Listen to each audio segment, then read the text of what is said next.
On se retrouve enfin pour une nouvelle interview. Aujourd'hui, mon invité est Yves Martinez, président du CSP. Bonjour, monsieur Martinez. Bonjour Michael. Merci de me rencontrer tant populaire. Un grand plaisir de se revoir après tant de temps. Oh oui. Alors, comment va le CSP financièrement? Ah, bon, vous savez que la saison dernière a été particulièrement difficile. Hein, nous sommes passés par toutes les situations. On était presque en état de mort clinique à une certaine un certain moment de la saison, avant de connaître le niveau des aides d'État. Et au final, nous avons clôturé les comptes avec un léger déficit qui ne met pas en danger la situation financière du club. Comment gérez-vous la crise que nous traversons? Eh bien, on est fidèle au principe de gestion que nous avions mis en place. Donc pour la partie, oui, gestion, on va dire, hein, donc à savoir maîtrise de nos dépenses, contenir tout ce qui peut l'être, et puis ne pas dépenser plus que ce que nous avons. Donc ça, ce sont les règles de base. Après, bon, nous avons une équipe à construire, et donc en fonction des contrats que nous avons déjà et des disponibilités financières, des liquidités que nous avons, et bien nous sommes en train de finaliser la construction de cette équipe. La saison va bientôt commencer. Pouvez-vous me dire où vont se faire les contrôles de phase sanitaire?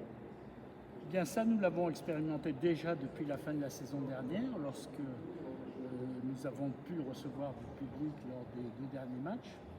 Donc le contrôle sanitaire se fait donc par le pass sanitaire qui est à l'entrée de l'aire réservée au Palais des Sports.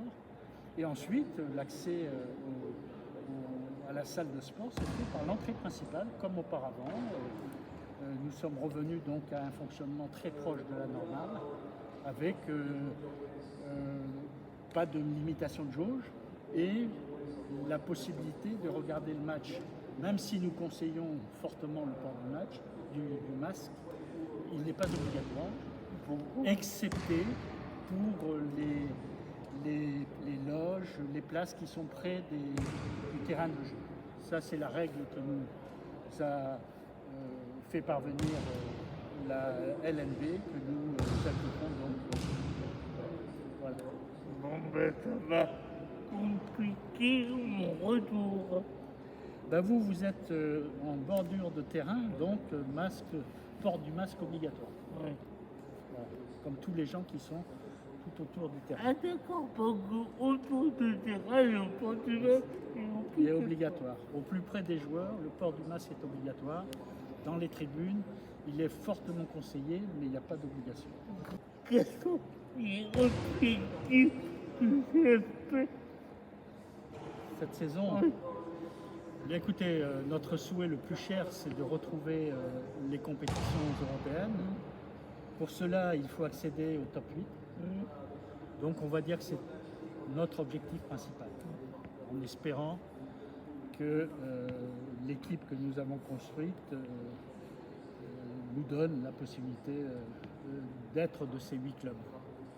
Parce que c'est une des premières conditions pour être de retour en Europe. Après, il y a d'autres éléments qui entrent en jeu, mais déjà, c'est le cap à atteindre. Que pensez-vous de la préparation de l'équipe? Là, nous avons nous avons un nouveau coach, hein, donc une nouvelle histoire commence pour le club. Hein. Chaque fois qu'un entraîneur arrive, il imprime sa marque. Et donc avec Massimo Cancelleri, on a tout de suite compris que le niveau physique des joueurs était très important, la défense également. Et donc l'entrée en matière, la préparation a surtout été axée sur l'acquisition de ce foncier, de mettre les joueurs dans des conditions physiques qui leur permettent ensuite d'enchaîner une saison à pleine intensité. Quel joueur vous a le plus impressionné pendant la préparation? C'est difficile de répondre dans la mesure où les joueurs ont surtout travaillé leur foncier, leur physique, et on n'a pas encore vraiment vu, à part ceux qu'on connaît, hein, et puis ceux qu'on a fait venir sur leur qualité, on n'a pas vu encore, même si les 2 derniers matchs nous ont permis, contre le Valois et contre le Bourg, nous ont permis de voir des choses très intéressantes. Je pense que tous sont au niveau où on les attend. Maintenant, il va falloir que tout le monde se sublime pour faire une très belle équipe. Pourquoi avoir désormais Marcus Filial? Bon, le sujet Marcus est un sujet délicat parce que nous avons eu une fin de saison un peu en queue de poisson avec Marcus, et donc il a été convenu entre les 2 parties de se séparer plutôt que d'essayer de réparer et puis de repartir sur une année avec des incertitudes. Voilà, c'est la raison qui nous a amené à nous mettre d'accord les 2 parties. Pourquoi avoir dit Marie? Alors concernant le coach Mehdi, nous sommes arrivés aussi à ce constat que la fin de saison avait été particulièrement pénible pour tout le monde, et que donc, étant donné que l'ossature de l'équipe restait la même avec des joueurs qui avaient travaillé avec lui sur la saison passée, nous avons pensé d'un commun accord là aussi qu'il valait mieux se séparer et puis repartir sur de nouvelles bases pour chacun d'entre nous. Donc c'est la raison principale. Que dites-vous à ceux qui ne croient pas en Massimo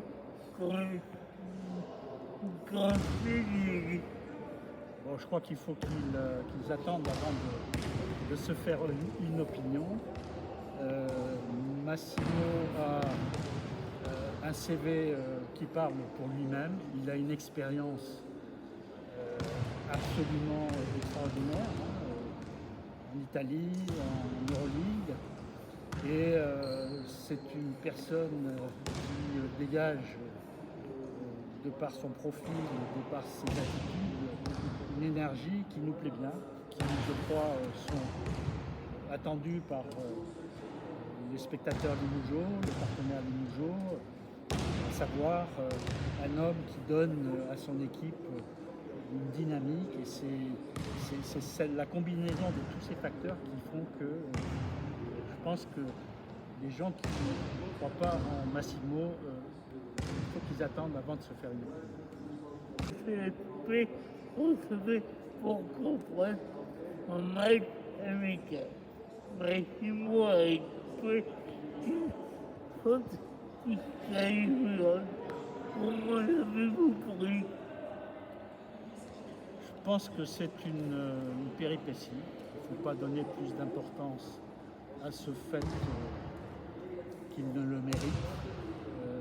C'est pas simplement Massimo, c'est aussi Niam, le coach de Bourg. C'est les deux qui ont, sur un malentendu, un petit peu explosé, et puis donc la sanction était méritée. Les deux coachs ont été renvoyés au vestiaire. Dans le grand paquet du radio, Richard Debray dit que le club veut redevenir un grand club. Que lui manque-t-il? Alors là, ça a toujours été l'ambition affichée, hein, de revenir dans le top 4-5 en France, et puis de briller sur le plan européen. Aujourd'hui, on est dans une phase de reconstruction. On est reparti juste avant la pandémie de très bas.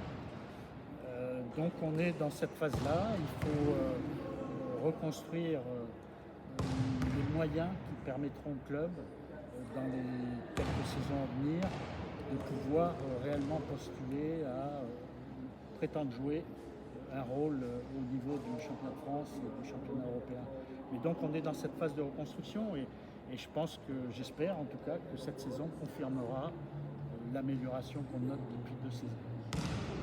Que répondez-vous aux personnes handicapées qui, depuis la présidence de Louis Miracle, se sont aimés? Je ne pense pas qu'il y ait eu de sentiment de mal aimer les handicapés. Je pense que vous allez le voir encore cette année, l'évolution du Palais des Sports est permanente. Par exemple, cette année, il y aura plus de tribunes derrière le panier qui est derrière nous. Parce que, avec le fait que le handball et le basket se partagent la salle et que cette année, il va y avoir deux championnats qui vont se dérouler entièrement. Donc, nous allons transformer cet espace-là sur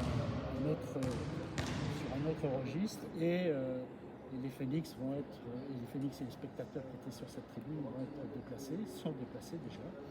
Et donc, pour ce qui est du handicap, aujourd'hui, on n'a pas la solution idéale. On a des emplacements réservés, mais donc dans la refonte du Palais des Sports, qui est programmé pour les saisons à venir, c'est le grand projet de la municipalité de Limoges. À ce moment-là, on aura une location bien spécifique pour les handicapés. Et que vous avez, où seront placés les handicapés après? Alors non, il n'y a pas encore de définition, mais comme les accès seront modifiés, les accès, les ascenseurs, etc., donc on fera en sorte qu'il y ait un emplacement qui convienne, avec une bonne visibilité, une bonne accessibilité aux handicapés. Donc il y aura des ascenseurs? Pardon? Il y aura des ascenseurs? Ah ben oui. Dans la refonte du Palais des Sports, il y a une mise aux normes, donc il y a ces équipements vont arriver. Merci, monsieur Martinez, d'avoir répondu à mes questions. Merci à vous, Michael, d'être venu jusqu'à nous pour cette interview. Et puis j'espère que tout au long de la saison, on aura encore l'occasion d'échanger et qu'on assistera à de très beaux matchs. Et moi, j'espère pouvoir venir à ton bureau. Vous êtes toujours le bienvenu. Et d'avoir regardé cette interview, moi je vous dis à bientôt avec un autre invité. Au revoir.